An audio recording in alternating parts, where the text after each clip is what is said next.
The NBA season is finally upon us, and every team in the NBA thus far has played their first game. And just as I did for the playoffs in this previous season, I want to give an overreaction to every single one of these games. Just gonna be one or two, maybe even three takeaways for every single team. But let's get into it.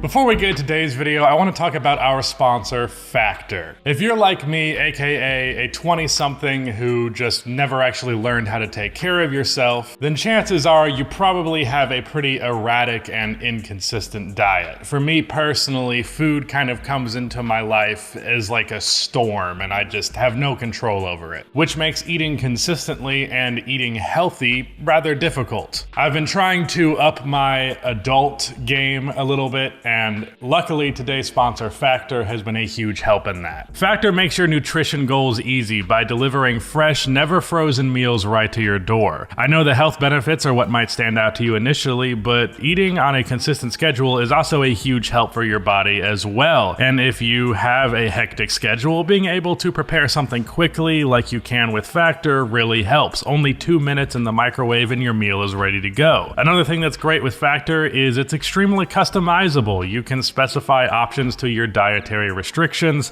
There are vegan options, calorie smart options. If you are trying to lose weight, there are keto options. And there is the protein plus option that I always get because, I don't know, toxic masculinity. Over the past few months, I've really struggled to stay on top of my meal plan. I found it hard to find the time to prepare my meals, which resulted in me picking fast options that were not necessarily the healthiest ones, and especially not the cheapest ones. But now, because of Factor, when I don't have the time to prepare something, I can get the speed paired with the nutrition as well as a great taste. Head to factor75.com and use my code RustyBuckets50 for 50% off of your first box. Again, that is code RustyBuckets50 for 50% off of your first box. Thank you to Factor for sponsoring this video. Real quick, I just want to say, obviously, it's one game and it's overreacting to one game. Don't take any of this as too serious, but there are some important takeaways you can get from finally seeing a team on the floor for the first time rather than it just purely being a hypothetical. So with that said, let's get into it. Did I already say that in the intro? Oh well, whatever. Also, the background is different because I am in the process of moving, so it's gonna be like that for a few days. Starting with the Bulls Thunder game on the Bulls side of things. Apparently they are going to try to improve as a three-point shooting team primarily just by putting up more attempts. But my big takeaway from this game is that you can attempt threes all you want, but if you do not have the personnel to actually hit these threes, it does not matter worth a damn. My other two notes were, I think Torrey Craig is going to be a really good signing for this team. He's basically the only Bull that had a good game here. And the last note is, please blow this team up. They literally had a players-only meeting after game one. It's a disaster. This roster's not good, and it's a waste of literally everyone's time to keep it together, so stop it. For the OKC Thunder,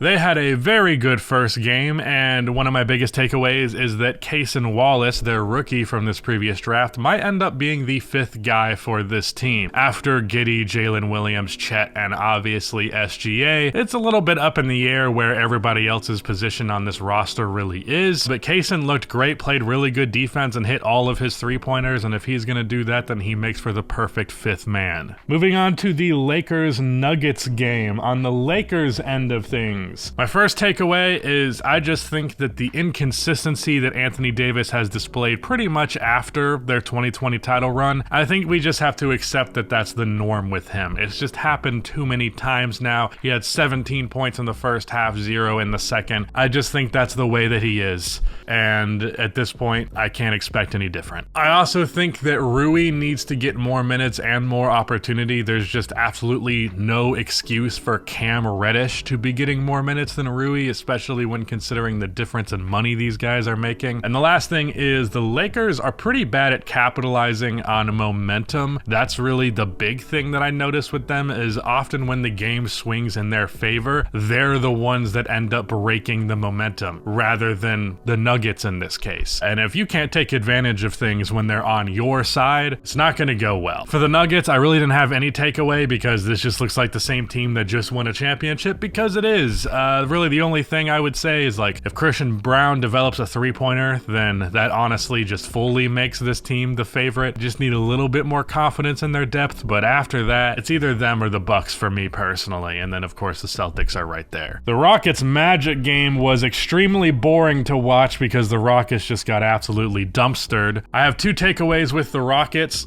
First thing is, it may take a couple of players on this team, specifically Jalen Green, some time to adjust to having like a real system around him. Obviously the Rockets were known as like the AAU Rockets for the previous 2 years. He really struggled in this one, and I imagine it's going to take some time to adjust to offense just not being freelance constantly. There are a lot of interesting pieces here with the Rockets, but I'm not all too sure how it fits together. It's a little weird. It's definitely a weird roster. For the Magic, on the other end of the spectrum here, it looked like everything fit cohesively and everyone was doing their role really well. They actually hit threes at a better rate than I expected them to. It'll really help if Franz is actually hitting his threes like that. As a result, I don't think the Magic are going to be a playoff team, but I do think that they are going to be a team that can compete with basically anybody on any given night, which is increasingly becoming the norm even for the more bottom tier teams in the league. Also, Paolo Banchero just has ridiculous potential. I think pretty highly of him personally. For the Milwaukee Bucks, I have one major takeaway, which is that Giannis needs to dramatically reduce his on-the-ball attempts with this team, specifically him dribbling the ball towards the top of the key. I just think it'd be much better for this team if either Dame or Chris is doing that. Of course, if neither of them are on the floor, then go crazy, but there were so many possessions where Giannis is dribbling and then just Dame and Chris are sitting there, and it's like, this is not the best utilization of the pieces you have here. Giannis would be far better and far more effective rolling to the basket, you know, cutting at the right time, setting screens and all that stuff, all the typical big man things. And I think he's just trying to do too much guard stuff, which was excusable when your guard play wasn't Damian Lillard, but now that it is, it just seems like a massive waste. For the 76ers, the big thing that stood out with them for their offense, and this isn't necessarily a big surprise, is that the lack of playmaking, given that James Harden is not there, really hurts their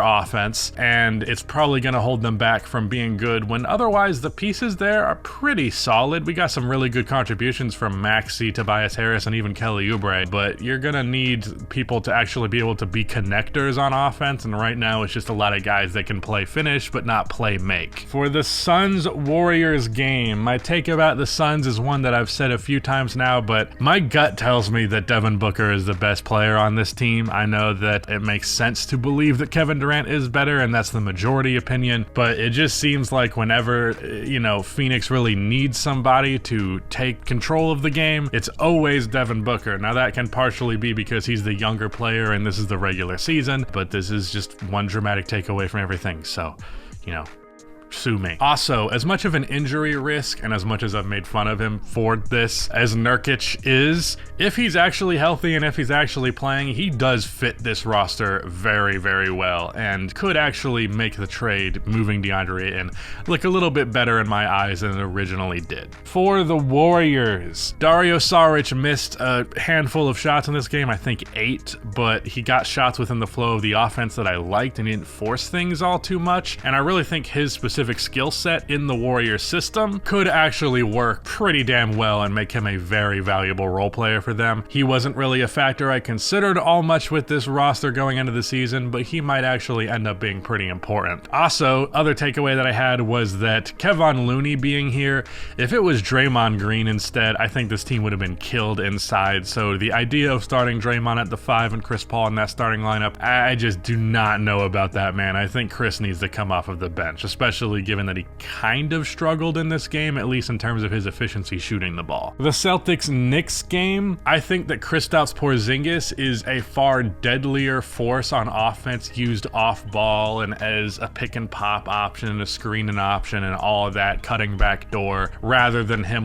getting isolation plays in the post. Really just more effective utilized as an off-ball player than an on-ball player. And I think because of that, he's probably going to have the best season of his career, at least his best that wasn't in a Knicks uniform. And honestly, given how good he played in that game 1, I feel kind of foolish for questioning that trade when it happened. For the New York Knicks, their three-point shooting was really, really good in this game and probably better than I originally gave it credit for. And I really liked what I saw from RJ Barrett in this one in terms of his aggressiveness and shot selection. There were a couple of bad shots in there, and I think that's kind of always going to happen with RJ. But for the most part, I liked what I saw from him, and he looks poised to have the best year of his career, which could definitely benefit the Knicks quite a bit. For the Indiana Pacers, I think that Bruce Brown, while he's not going to be as crazy efficient as he was in this game, could very well end up being like a hyper efficient 18 point per game scorer on this Pacers team. I think that a lot of people underestimate how good Bruce is offensively, specifically with his off-ball movement,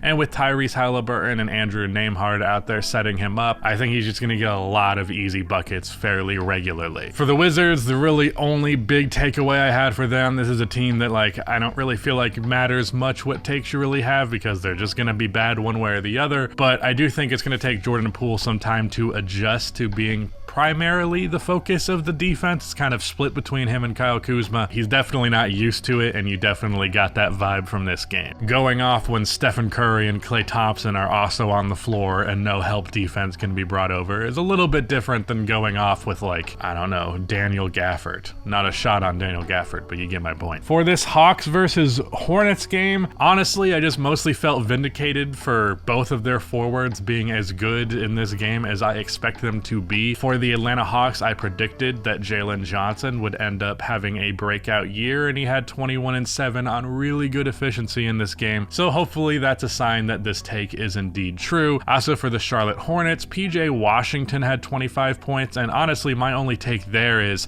I don't understand why it took so long for him to get signed, let alone for him to get signed for as cheap as he was. Feel like the guy got disrespected and he's got something to prove. For the Timberwolves Raptors game, honestly, on the Timberwolves end of things, it just feels like Cat has to go. Like we're kind of delaying the inevitable here. He went 8 for 25 in this game, and his role on the offense was awkward, and he wasn't really getting great shots, but he was still putting them up. I at least am glad that he's getting shots because a lot of the time in the past problem was he wasn't, but you'd like him to be better than this, and I don't know. I just feel like if you got a defensive-minded four that can hit some threes and went out with the roster as it is otherwise, you'd probably have a much better team. And on the Raptors end of things, I really do not have a takeaway because I hate this team. I have no ill will towards the Toronto Raptors as a franchise. In fact, the 2019 Raptors team is one of my favorite teams of all time, and I actually like pretty much every player on this team rather substantially. However, this amalgamation of talent, all these guys together, it's just weird and a waste of time and depriving those talents from impacting the game in other areas on other teams in ways that are more meaningful than winning 38 games. So I don't like this team, and I have nothing to say about them other than that I don't like them. For the Pistons Heat game, on the Pistons end of things, my Jaden Ivey take is looking pretty good here. He went 1 for 7 and ended up playing around 17 minutes. Definitely looks like he might be the odd man out for this team's future. And Cade Cunningham looked poised for hopefully finally breaking out because he had 30 and 9 assists in this game. For the Miami Heat, I believe Tyler Hero can be a difference maker and a really impactful player for this team this year, even going into the postseason. However, it also feels like he's trying to prove something a little bit too much, and you definitely got that in this game as he took a shitload of shots but ended up only going 7 for 24, and you can really see how this team would just be so much better if they had Damian Lillard. For the Cavs Nets game, while I thought that Max Strus would be an underrated addition for the Cleveland Cavaliers, I didn't expect him to average 7 3-point attempts per game. So while I did expect Max Strus to be a pretty damn valuable addition for the Cleveland Cavaliers and an underrated one at that, I didn't expect him to come out and just dominate the way that he did in this first game, hitting 7 3-pointers. I think he scored like 25 something points. I really like his fit there, and I really think he's going to be super impactful for the Cavs. Also, Evan Mobley played center in this game because there was no Jarrett Allen, and I think he scored like 5 points. It doesn't really seem like playing center is going to make him any less passive on offense offense, which is something that people have theorized. I just don't think he's got that dog in him, frankly. For the Brooklyn Nets, Ben, while I love that you are rebounding and playmaking and defending just like you used to, you also need to score at least like 15 points per game and not 6. And you need to shoot the ball more than 6 times in a game. That was really frustrating, and I don't see how he doesn't understand. Just drive to the basket, man. I don't know what else to say. Drive to the basket. You're huge and you can dribble and you're a strong finisher, so take advantage of it. It's really bothersome to me. For the New Orleans Pelicans in a game versus the Grizzlies, while they did not necessarily dominate this one, I feel like the Pelicans with a healthy Zion Williamson are a genuine contender. Now, they would definitely be a B-tier contender, especially considering their overall lack of experience, but this is an extremely good, well-constructed roster when that final important piece that is Zion is actually in place. When he's not there, it becomes like a play-in team. But with Zion, holy shit, this roster can be really, really, really, really, really good. For the Memphis Grizzlies, and my prediction for every team video, the one that came out before this, I said that I didn't think that they would be quite as good without Ja as they have been historically, because the volatility of Marcus Smart quite not the same as the consistency and reliability of Tyus Jones. Ended up losing this game, so that could potentially be a sign of things to come. Overall, they did shoot like comically bad from outside in this one, so I don't know if that will necessarily maintain itself, but it's something to watch out for. For the Jazz Kings game, a lot of people did not like the John Collins addition for the Jazz, but I thought it was interesting enough, especially given just how low of an asking price there was for him. I felt like he had a pretty good game and that the overall fit of things was fairly nice, and I think that going forward he will be a part of this team, and I just liked what I saw from them, even though of course they did end up losing by quite a bit to the Sacramento Kings, who are a team that a lot of people seem to have doubts for this year, feeling like they were a one-hit wonder, but they went out and scored like 130 something points in this one because this is a dominant offense and I expect them to continue to be a dominant offense. I don't necessarily expect Harrison Barnes to score 33 points every game, but I'm not surprised that they're here. For the Mavericks versus Spurs game, on the Mavericks end of things, Grant Williams was such a good signing, and Derek Lively could not have asked for a better debut from a rookie center.